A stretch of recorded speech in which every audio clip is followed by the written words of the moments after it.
2025 সালে পশ্চিম বর্ধমান জেলার সবচেয়ে গুরুত্বপূর্ণ খবরের মধ্যে অন্যতম হল Durgapur IQ City medical college and হাসপাতালের ছাত্রী গণধর্ষণ কাণ্ড।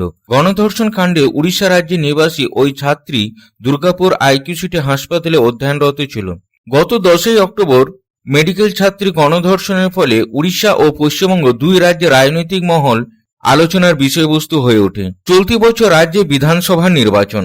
বিধানসভা নির্বাচনের আগে দুর্গাপুরে গণধর্ষণ মামলা নিষ্পত্তি করতে মরিয়া রাজ্য সরকার। প্রকৃত অভিযুক্তদের শাস্তি নিশ্চিত করতে আগেই বিশেষ আইনজীবী নিয়োগ করেছিল রাজ্য সরকার।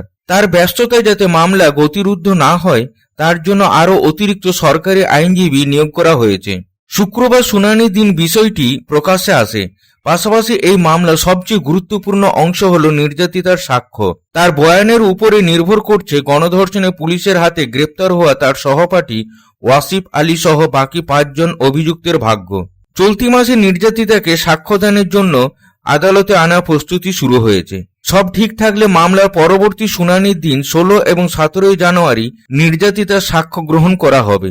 দুর্গাপুর আদালতের বিচারক লোকেশ পাঠকের এজলাসে বহু চর্চিত দুর্গাপুরের ডাক্তারি পড়ুয়া গণধর্ষণ মামলাটি চলছে। বৃহস্পতিবার সরকার পক্ষের আইনজীবী সময় মতো এজলাসে হাজির হতে পারেনি, তাই সাক্ষ্য গ্রহণ হয়নি। এদিন অনেক আগে এজলাসে হাজির হন আইনজীবী।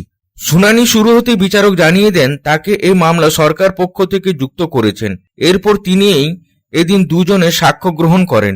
এদিন সাক্ষ্য দেন বেসরকারি মেডিকেল কলেজটির সিকিউরিটি ইনচার্জ নবারুণ চৌধুরী। তিনি হাসপাতালে কর্তব্যরত চিকিৎসকের নির্দেশে গত 10ই ডিসেম্বর গভীর রাতে দুর্গাপুর নিউ টাউনশিপ থানায় গিয়ে ধর্ষণের অভিযোগপত্র থানায় জমা করেন। তার মতে রাত 12টা 15 মিনিট নাগাদ এক সিকিউরিটি কর্মী দ্রুত এমার্জেন্সিতে আসার অনুরোধ করেন। সেখানে গেলে চিকিৎসকেরা জানান তাদের একজন ডাক্তারি পড়ুয়াকে গণধর্ষণ করা হয়েছে এবং ওই হাসপাতালে ভর্তি আছে। এরপর ডাক্তারদের নির্দেশে কর্তৃপক্ষে করা লিখিত অভিযোগ থানায় নিয়ে যায়। প্রসঙ্গত গত বছর 10 অক্টোবর দুর্গাপুরের শোভাপুরের কাছে একটি বেসরকারি মেডিকেল কলেজে পড়ুয়াকে গণধর্ষণের অভিযোগ উঠে ওই কলেজ লাগোয়া একটি জঙ্গলে। নির্যাতিতা তার সহপাঠী ওয়াসিফ আলীর সঙ্গে ওই এলাকায় যায়। পুলিশ ধর্ষণের অভিযোগে সহপাঠীকেও গ্রেপ্তার করে। পাশাপাশি গ্রেপ্তার হয় বিজড়া গ্রামের আরও 5 অভিযুক্ত। অক্টোবর মাস থেকে তারা জেল হেফাজতে। Bureau report public times. स्वास्थ्य की रक्षा और अधिक पौष्टि एग्रो फ्रेश आटा की रोटी, खुशी परिवार हरदम ताजा टेस्ट, आटा की जगत में एग्रो फ्रेश बेस्ट। संपूर्ण मात्रा में कार्बोहाइड्रेट, प्रोटीन, विटामिन, मिनरल से भरपूर एग्रो फ्रेश आटा मॉडर्न साइंटिफिक टेक्नोलॉजी से बना हेल्दी एग्रो फ्रेश आटा।